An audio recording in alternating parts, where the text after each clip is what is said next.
क्या करना? हाँ हाँ, यस ना।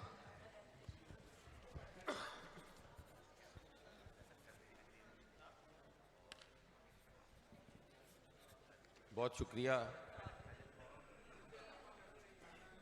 जनाब स्पीकर।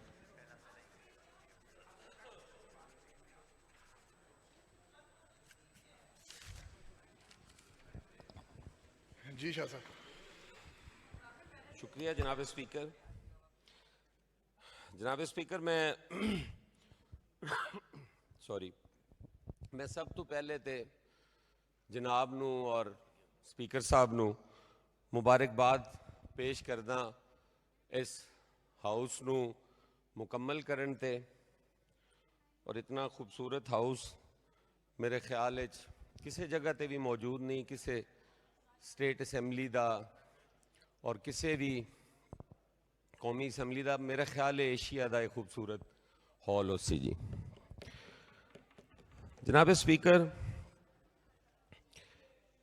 तुहानू याद होना है पिछले बजट सैशन दे विच मैं एक बजट डॉक्यूमेंट नू चैलेंज किया सी, उहदे विच जिहड़ियां फेक एंट्रीज सन उन्हां दे हवाले नाल, और जनाब ने मेहरबानी फरमाई सी उन्होंने एक कमेटी दे सपुर्द किया। बदकिस्मती नाल उनकी अज तक एक मीटिंग भी नहीं हो सकी। और जनाब स्पीकर, जितना इस दौर दे अंदर चौधरी परवेज लाई साहब की क्यादत दे विच कमेटियां नू बाइख्तियार किया गया, उतना ही अफसोस दे नाल आखना पैंदा है कि इस हाउस दीयां कमेटियां अज तक मुकम्मल नहीं हो सकियां। की वजूहात ने ये जनाब दा सैक्रटेरीएट जिहड़ा है वो बेहतर दस सकता है, लेकिन उन्हां दा मुकम्मल होना इसलिए ज़रूरी है कि हर डिपार्टमेंट की जिहड़ी कारकर्दगी है उसनू ज़्यादा मुअस्सर बनाने लई मेरा ख्याल कमेटियां दा होना बहुत ज़रूरी है। और हाउस भी मुकम्मल नहीं होंदा अगर वो कमेटियां ना बनाईयां जावन। मैं गुजारिश करांगा जनाब नू कि जितना जल्दी मुमकिन होवे कमेटियां मुकम्मल होनियां चाहिए ने। जनाब स्पीकर, बजट ते वैसे ही एक लफ्ज़ां दा हेर फेर है और हमेशा ही वो बजट बाबू तैयार करते हैं, लेकिन इस दफ़ा चूँकि हर दफ़ा बज़ाहिर उसनू अवामी साबित करने लई प्री बजट सैशन होंदे सन और इस बारी बदकिस्मती नाल वो भी नहीं हो सके। तमाम तर नाकामियां जिस तरह कोविड के पिछे छुपाइयां जांदियां सन, ये नाकामी भी कोविड की नज़र ही कर दी गई और कहा कि कोविड की वजह तो असी कोई सैशन नहीं कर सके। हालांकि पूरे पाकिस्तान के अंदर कौमी असैम्बली के अंदर भी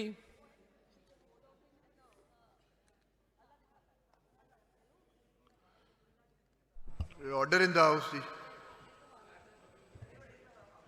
कौमी असैम्बली के अंदर भी जनाब सैशन होंदे रहे, मगर साडा प्री बजट सैशन ना हो सकिया और वो भी एक हुकूमत की कामयाबी और वो सेरा भी सारा जिहड़ा है इस हुकूमत नू जांदा है।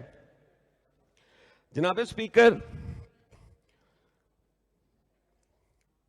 जिस तरह कि इस हुकूमत का यह तुर्रा इम्तियाज रहा है कि वो अवामी और जमहूरी ऐवाना की तज़हीक करन और अपनी आमराना और फाशिस्ट सोच नू परवान चढ़ान।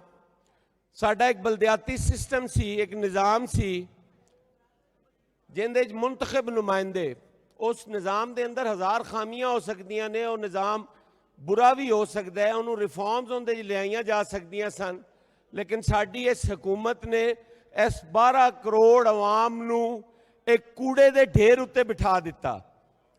अज पंजाब के किसी भी शहर चले जाओ और खसूसन लाहौर के अंदर जिहड़ा कि बागां दा शहर सी, ਉਹ ਆਪਣੇ ਸਕਾਫਤ ਦੇ ਹਵਾਲੇ ਨਾਲ, ਉਹ ਆਪਣੇ ਇਲਮੀ ਇਤਬਾਰ ਨਾਲ, ਉਹ ਤਿੱਬੀ ਹਵਾਲੇ ਨਾਲ ਵੀ ਪੂਰੇ ਮੁਲਕ ਦੇ ਅੰਦਰ, ਬਲਕਿ ਉਹਨੂੰ ਪਾਕਿਸਤਾਨ ਦਾ ਦਿਲ ਆਖਿਆ ਜਾਂਦਾ ਸੀ।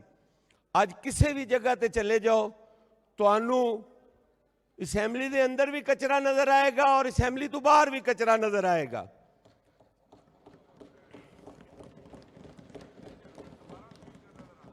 जनाब स्पीकर,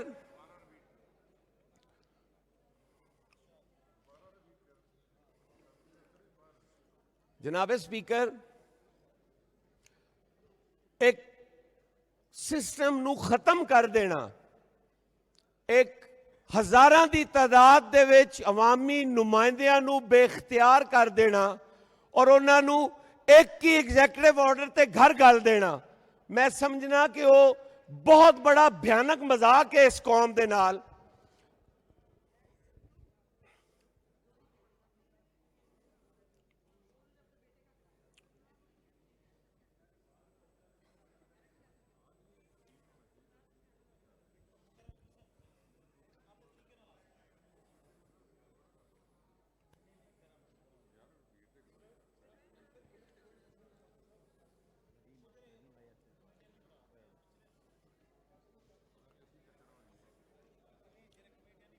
जी शाह साहब। सर एक ना थोड़ी तवज्जो विचों डाइवर्ट हो जाती है तो आप मेरी तरफ तवज्जो देना, मैं जिधर भी तवज्जो दूं। मेरी तो जनाब आपकी तवज्जो मेरी तरफ होनी चाहिए। बात करें जी। जनाबे जनाबे स्पीकर, साडा ना वो हाल हो गया है, एक औरत आई, ਉਹਨੇ ਖਾਵਨ ਨਾਲੋਂ ਨਾ ਅਲੱਦਗੀ ਕਰ ਲਈ ਤੇ ਫਿਰੀ ਵੀ ਉਹਦੇ ਨਾਲ ਹੀ ਜਾਵੇ ਜੀ। ਉਹ ਲੋਕਾਂ ਆਖਿਆ ਵੀ ਬੀਬੀ ਤੈਨੂੰ ਤਲਾਕ ਹੋ ਗਈ ਏ ਤੇ ਤੂੰ ਉਸੇ ਬੰਦੇ ਨਾਲ ਫਿਰੀ ਜਾਨੀ ਏ, ਕੋਈ ਖੁਦਾ ਦਾ ਖੌਫ ਖਾ।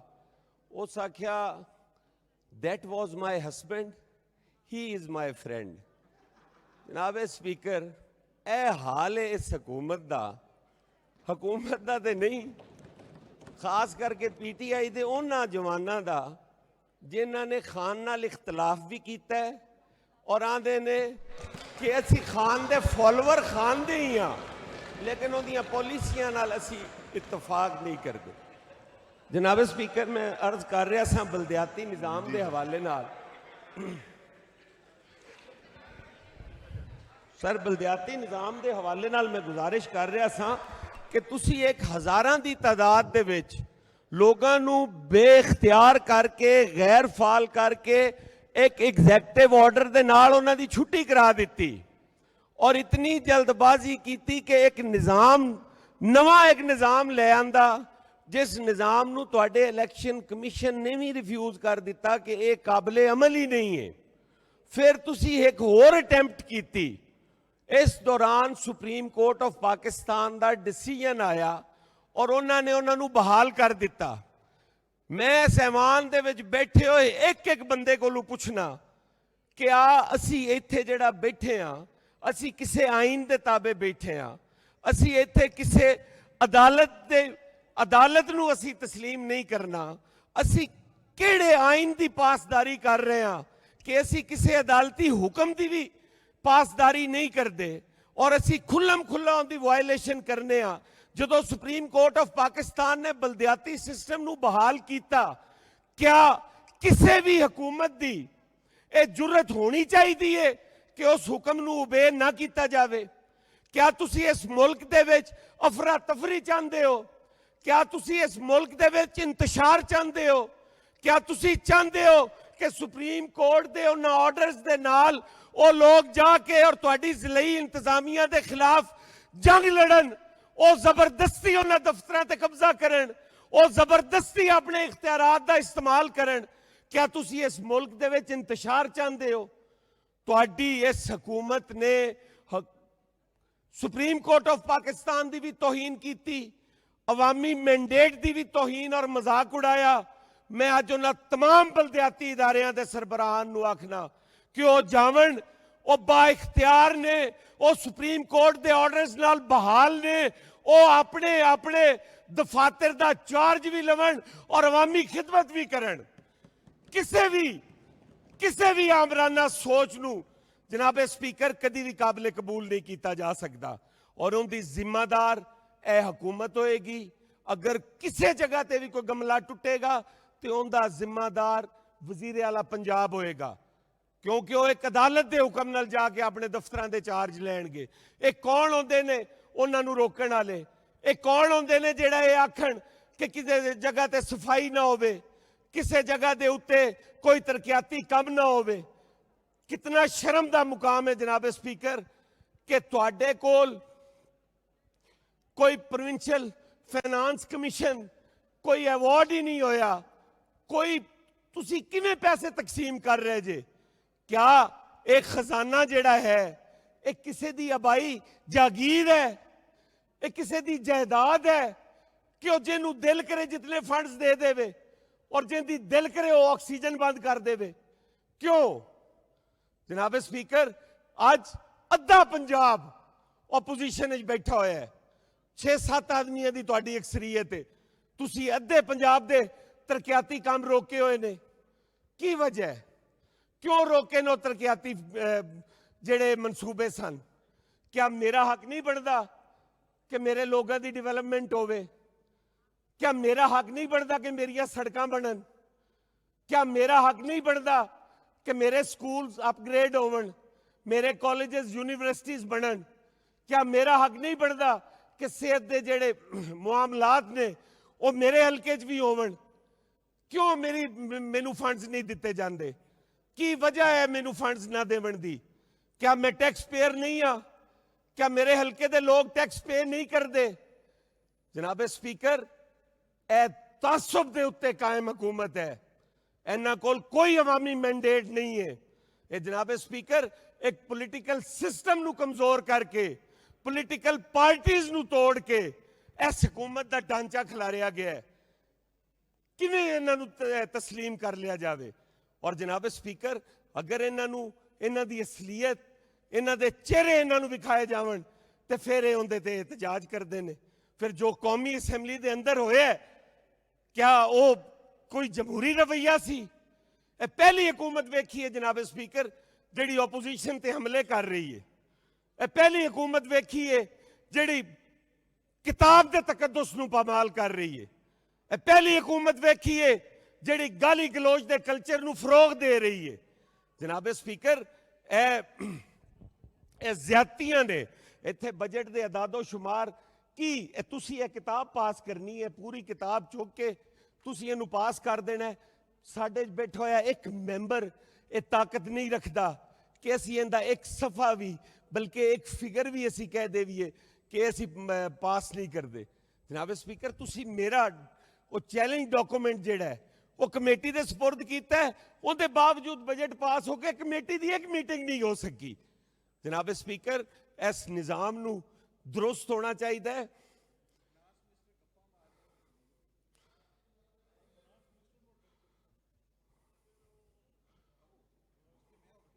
फाइनांस मिनिस्टर साहब नू अगर सर आख दो भी वो सुन लवन जी। बैठे हुए थे अभी तो सेक्रेटरी साहब बैठे हुए ना, वो बैठे हुए फाइनेंस मिनिस्टर साहब जी। शाह साहब कंटिन्यू करें। महंगाई बहुत है, को 50 की दुआ दे छो, 450 नकद दे छो जी।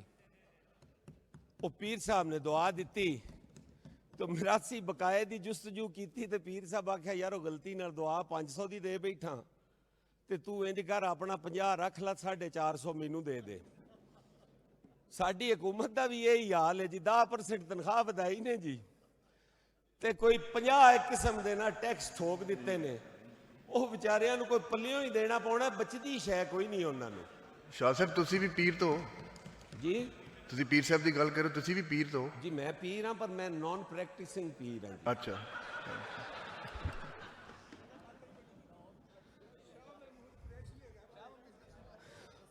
ਉਹ ਪੀਰ ਵੀ ਤੁਹਾਡੇ ਕੋਲ ਹੀ ਹੈ ਜੀ।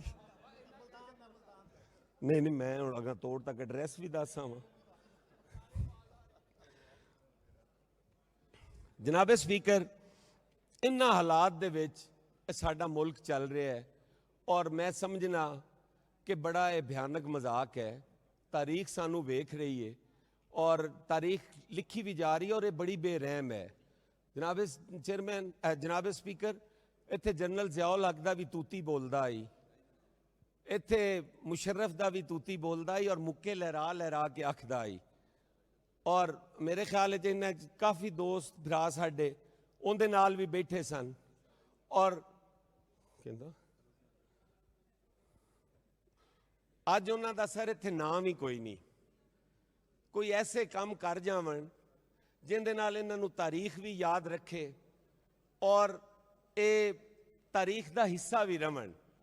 इन्हां नूं ये शर्मिंदगी ना होवे कि एडे वड्डे जमहूरी ऐवानां दे विच बह के इतने इतने मौके होंदियां होया असां सिर्फ तासुब दी सियासत कीती और अगर असी काश उस वक्त खिदमत दी सियासत कर लेंदे तो जनाब स्पीकर वो वक्त फिर इन्हां दे हथ नहीं आना। मैं अज अपने इन्हां वुज़रा नूं मैं इन्हां दे अगे सवाल रख के जा रहा कि क्या अगर मेरे हलके दे लोगां दा या मेरे सूबे दे लोगां दे हकूक उन्हां नूं ये नहीं देणगे तो क्या साडा इस्लाम ये इजाजत देंदा है कि किसी दा हक खा जाओ? सर मेरे हलके दे लोगां दा हक ए खा रहे ने, ये मुजरिम ने मेरे हलके दे लोगां दे। और मैं ये मुकदमा अपना अल्लाह ताला दे अगे भी रखना है। जनाब स्पीकर मेरे हाल तवज्जो कर लो, मैं फिलहाल मैं तुहाडे थ्रू ही अल्लाह दे अगे भी रख रहा तो मेरी सुन लो। जनाब स्पीकर ये मेरे हल्के वाइंड अप करें जी शाह साहब। मेरे हल्के दे लोगों नाल सर ज्यादती कर रहे हैं। सर तुसी पूरा एडीपी पढ़ के देखो तो खुद एहसास होएगा कि यार ये अपनी हुकूमत बचाने लई लोगों नूं 95 करोड़ के फंड्स दे रहे हैं। ये अपनी सिर्फ उस खोखली शानो शौकत की खातिर हुकूमत और खजाने नूं लुटा रहे हैं, लेकिन मेरे लोगों के जायज़ हकूक भी ये सलब करके बैठे ने। सर मेरे हल्के दे विच पीवन वाला पानी तक नहीं है। मेरा फैक्ट्री एरिया मेरे हल्के दे विच है और मेरा अंडर वाटर सर खराब होंदा जा रहा है और इतना बेहतरीन पानी आई कि किसी वक्त मेरे हल्के चो फैसलाबाद नूं पानी सप्लाई होंदा आई। आज सर मेरे हल्के का पानी पीण दे काबिल नहीं रह गया। सर साडे कोल इतना तफुन और इतनी बदबू है उन्हां फैक्ट्रियां दी कि कोई माहौलियात की मिनिस्ट्री जिहड़ी है वो साडे अल मुतवज्जो नहीं। मैं 1000 दफा उहदे ते इत्थे तहरीक अल्तवा कार भी दित्तियां ने और मुख्तलिफ तरीक़िਆਂ नाल मैं कोशिश की है कि मेरी आवाज़ जिहड़ी है वो हुकूमती ऐवानां तक पहुँचे। लेकिन जनाब स्पीकर एक मेरी वजह तो पूरे मेरे हल्के नूं सजा दी जा रही है। और जनाब स्पीकर क्या ये अवामी मैंडेट की तोहीन नहीं है? मैं आखना कि अगर तुसी मैनू कुछ नहीं दे सकते तो ना दो, लेकिन मेरे हल्के चो टैक्स कलैक्शन तो बंद कर दो। तुसी मेरे हल्के दी टुटियों हुई सड़कों के उत्ते टूल प्लाजे ला के उन्होंने कोलू जबरी टैक्स वसूल कर रहे हो। क्या तुहानू शर्म नहीं आउंदा भी वो टैक्स ही माफ कर दो? तुसी सड़कां भी नहीं बनवाते और उन्होंने उत्ते टैक्स भी वसूल की जा रहे हो। एक क्यों है ना इंसाफी कर रहे हो? ना तहरीक इंसाफ है और इंसाफ ना दी कोई चीज नजर नहीं आती। जनाब स्पीकर जी शाह साहब वाइंड अप करेंगे आप। 25 मिनट हो गए आपको बात करते हुए। जनाब स्पीकर मैं आप अपनी स्पीच जारी करें। तो जनाब करदा पे जी स्पीच करें ना। मैं जनाब स्पीकर मैं कंप्लीट करें। इत्थे बैठा सा ते मैं तकरीर सुन रहा सा LOP दी। LOP तो बाद मियाँ साहब ने तकरीर शुरू की और मैं बड़े नमाग नाल मियाँ साहब की तकरीर सुन रहा सा ते मैंने सर एक PTV का ड्रामा सी जानू जर्मन सर। जनाब चेयरमैन स्पीकर मेरे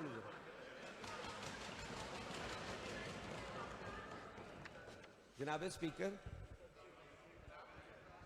स्पीकर वो जरा वेख्या पता लगना इन्हें एक्सप्रैशनस जेडे ने ना जनाब जनाब स्पीकर वो शाह जी आप अभी वाइंड अप करें आप जल्दी सर मैं लास्ट 30 सेकंड आखिरी आप जो आपने जोक सुनाने जोक सुना के बैठ जाए नहीं सर जोक नहीं मैं तो ड्रामे ਦਾ ਹਵਾਲਾ ਦੇ ਰਿਹਾ ਤੁਸੀਂ ਅੱਧਾ ਟਾਈਮ ਤੇ ਤੁਸੀਂ ਜੋਕ ਸੁਣਾਣੇ ਤੇ ਕੀ ਬਜਟ ਤੇ ਗੱਲ ਕਰਨੀ ਹੈ ਤੁਸੀਂ ਇਸ ਬਜਟ ਤੇ ਕੋਈ ਗੱਲ ਕਰਨ ਵਾਲੀ ਹੈ ਜਨਾਬ ਨੂੰ ਮੈਂ ਬਜਟ ਤਕਰੀਰ ਤੋਂ ਪਹਿਲੇ ਅਰਜ਼ ਕੀਤੀ ਕਿ ਤੁਸੀਂ ਇੱਕ ਬਜਟ ਡਾਕੂਮੈਂਟ ਮੇਰਾ ਕਮੇਟੀ ਨੂੰ ਭੇਜਿਆ ਹੁੰਦੇ ਤੇ ਕੋਈ ਅੱਜ ਤੱਕ ਐਕਸ਼ਨ ਨਹੀਂ ਹੋਇਆ ਜਨਾਬ ਨੂੰ ਤੇ ਫੌਰਨ ਹੁੰਦੇ ਤੇ ਐਕਸ਼ਨ ਲੈ ਕੇ ਪੁੱਛਣਾ ਚਾਹੀਦਾ ਸੀ ਕਿ ਕਿਉਂ ਨਹੀਂ ਹੋਇਆ ਜਨਾਬ ਵੀ ਤੇ ਹੁੰਦੇ ਤੇ ਇਤਨਾ ਹੈ ਕਿ ਸੀਰੀਅਸ ਸਨ ਨਾ ਮੈਂ ਫਿਰ ਹੋਰ ਕੀ ਕਰਦਾ ਜੀ ਜਨਾਬ ਨੂੰ ਚਾਹੀਦਾ ਹੈ ਕਿ ਫੌਰਨ ਹੁਕਮ ਸਾਦਰ ਕਰਦੇ ਡਾਇਰੈਕਸ਼ਨ ਦਿੰਦੇ ਕਿ ਉਹ ਅੱਜ ਤੱਕ ਮੀਟਿੰਗ ਕਿਉਂ ਨਹੀਂ ਬੁਲਾਈ ਗਈ ਜਨਾਬ ਦੇ ਐਂਡ ਆਲੂ ਲੇਟ ਹੋਈ ਨਾ ਮੇਰੇ ਆਲੂ ਤੇ ਕੋਈ ਨਹੀਂ ਹੋਈ ਹੁਣ ਮੈਨੂੰ ਤੁਸੀਂ ਆਖੋ ਵੀ ਤੂੰ ਸੀਰੀਅਸ ਨਹੀਂ ਹੈ तो मेरे ख्याल है ज्यादती होएगी सर वाइंड अप करें भी आप वाइंड अप करें मेरा वाइंड अप लिस्ट ये बहुत सर अगर बहुत लिस्ट पड़ी है मेरे पास ठीक है सर तुसी उन्होंने दे लो टाइम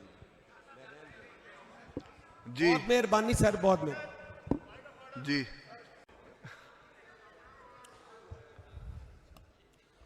जनाब स्पीकर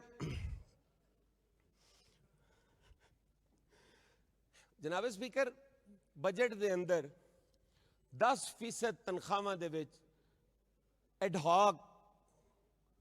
ਐਡਹੌਕ ਜਿਹੜਾ ਹੈ ਉਹਨਾਂ ਨੂੰ ਰਿਲੀਫ ਦਿੱਤਾ ਗਿਆ 3 ਸਾਲ ਤੱਕ ਤੁਸੀਂ ਕਿਸੇ ਦੀ ਤਨਖਾਹ ਵਿੱਚ ਇੱਕ ਪੈਨੀ ਨਹੀਂ ਇਜ਼ਾਫਾ ਕੀਤਾ ਔਰ 3 ਸਾਲ ਬਾਅਦ ਤੁਸੀਂ 10% ਇਜ਼ਾਫਾ ਕਰਕੇ 100% ਮਹਿੰਗਾਈ ਕਰ ਰਹੇ ਹੋ ਜਨਾਬ ਸਪੀਕਰ ਕਿਸ ਤਰ੍ਹਾਂ ਬੈਲੈਂਸ ਕਰੋਗੇ ਤੁਸੀਂ ਉਹਨਾਂ ਲੋਕਾਂ ਦਾ ਕਿਸ ਤਰ੍ਹਾਂ ਤੁਸੀਂ ਆਂਦੇ ਹੋ ਕਿ ਕਰਪਸ਼ਨ ਫ੍ਰੀ ਮੁਆਸ਼ਰਾ ਹੋਵੇ ਜਦੋਂ ਇੱਕ ਆਦਮੀ ਦੇ ਕੋਲ ਆਪਣੇ ਬੱਚਿਆਂ ਦੇ ਇਲਾਜ ਲਈ ਪੈਸਾ ਨਹੀਂ ਹੋਏਗਾ ਤੇ ਜਨਾਬ ਸਪੀਕਰ ਉਹਨੂੰ ਰਿਸ਼ਵਤ ਕੀ ਉਹਨੂੰ ਡਾਕਾ ਵੀ ਮਾਰਨਾ ਪਏਗਾ ਤੇ ਉਹ ਮਾਰੇਗਾ ਜਨਾਬ ਸਪੀਕਰ ਅਗਰ ਤੁਸੀਂ ਇਹਨੂੰ ਬਿਹਤਰ ਕਰਨਾ ਚਾਹੁੰਦੇ ਹੋ ਮਹਿੰਗਾਈ ਹਰ ਦੌਰ ਵਿੱਚ ਹੋਈ ਹੈ ਪੀਪਲਸ ਪਾਰਟੀ ਦੇ ਦੌਰ ਵਿੱਚ ਅਸੀਂ ਇਸ ਗੱਲ ਨੂੰ ਤਸਲੀਮ ਕਰਨੇ ਆ ਪੀਪਲਸ ਪਾਰਟੀ ਦੇ ਦੌਰ ਵਿੱਚ ਵੀ ਮਹਿੰਗਾਈ ਹੋਈ ਹੈ ਪੀਐਮਐਲਐਨ ਦੇ ਦੌਰ ਵਿੱਚ ਵੀ ਹੋਈ ਹੋਏਗੀ ਲੇਕਿਨ ਉਸ ਵਕਤ ਜਨਾਬ ਸਪੀਕਰ 138% ਤਨਖਾਹਾਂ ਦੇ ਵਿੱਚ ਇਜ਼ਾਫਾ ਹੋਇਆ ਸੀ 100% ਪੈਨਸ਼ਨਸ ਦੇ ਵਿੱਚ ਇਜ਼ਾਫਾ ਹੋਇਆ ਸੀ ਉਸ ਵਕਤ ਫੌਜੀਆਂ ਦੀਆਂ ਤਨਖਾਹਾਂ 200% ਵਧੀਆਂ ਸਨ ਜਨਾਬ ਸਪੀਕਰ ਔਰ ਅੱਜ ਤੁਸੀਂ ਵੇਖ ਲਓ ਕਿ ਤੁਸੀਂ 10% ਇਜ਼ਾਫਾ ਐਡਹੌਕ ਕਰ ਰਹੇ ਹੋ ਤੁਸੀਂ ਇਹ ਕਿਸ ਦੇ ਕੀ ਕਰ ਰਹੇ ਹੋ ਉਹਨਾਂ ਨੂੰ ਖੈਰਾਤ ਦੇ ਰਹੇ ਹੋ क्या मुलाजमीन का हक नहीं है कि वह भी अच्छी जिंदगी गुजार सकन वह भी अपने बच्चों को आला तालीम दे सकन वह भी अपने बच्चों को पढ़ा सकन उन्हों इलाज करवा सकन जनाब स्पीकर अलमिया यह है कि अज अगर किसी ने अपने बच्चे की शादी करनी है तो उन्होंने शादी लिए भी अपनी कोई प्रॉपर्टी बेचनी पैंदी है उन्होंने अपने कोई असासे वेच के और वो लोग अपनी शादियां और फौतगियां भुगता रहे हैं और उनकी जिम्मेदार साड़ी ये हुकूमत है क्योंकि उन्होंने इस गल तो फुर्सत ही नहीं है कि फलां चोर फलां डाकू फलां ये फलां वो उन्हों का कतन जिहड़ा है ध्यान वो इस साइड ते आन नूं ही तैयार नहीं ने कि वो वेखण कि इत्थे पंजाब दे अंदर और पाकिस्तान दे अंदर हालात जिहड़े ने वो किस साइड ते जा रहे हैं जनाब स्पीकर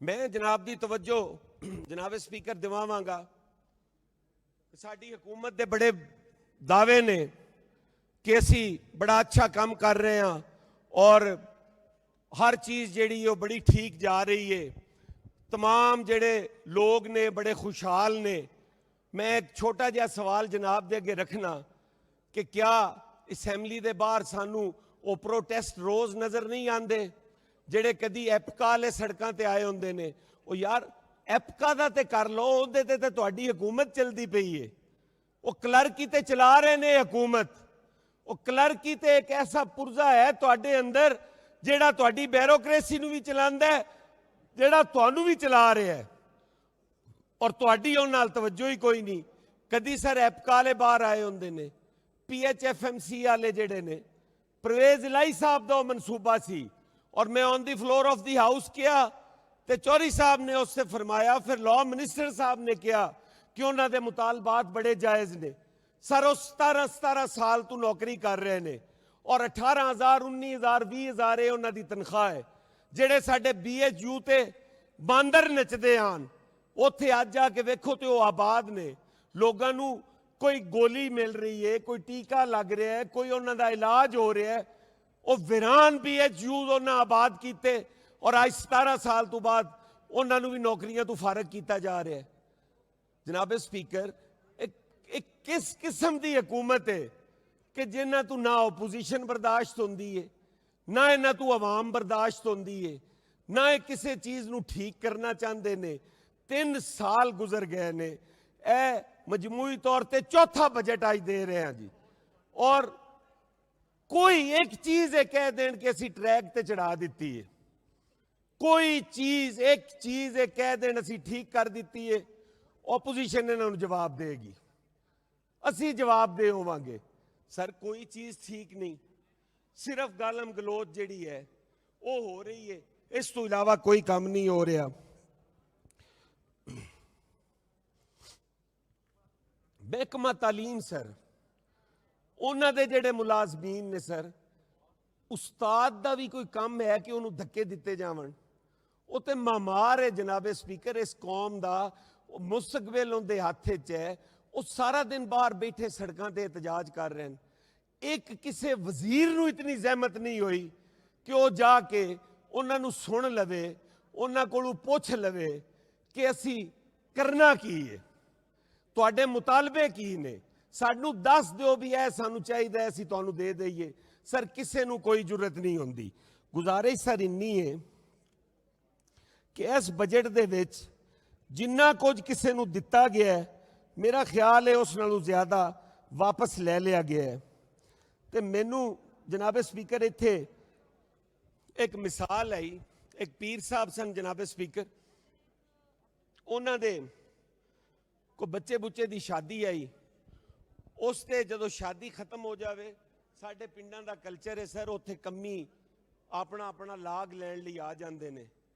ਉਹ ਨਾਈ ਆਇਆ, ਪੀਰ ਸਾਹਿਬ ਉਹਨੂੰ ਆਖਿਆ ਵੀ ਤੈਨੂੰ ਦੁਆ ਚਾਹੀਦੀ ਏ ਜਾਂ ਪੈਸੇ ਚਾਹੀਦੇ ਨੇ?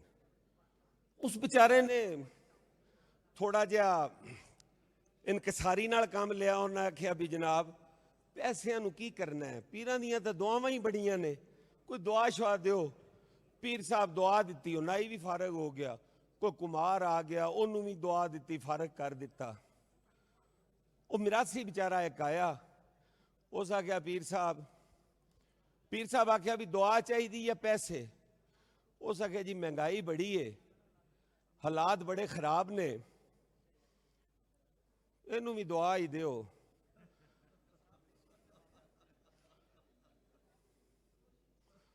ਉਹਨੇ ਆਖਿਆ ਜੀ ਹਾਲਾਤ ਬੜੇ ਖਰਾਬ ਨੇ,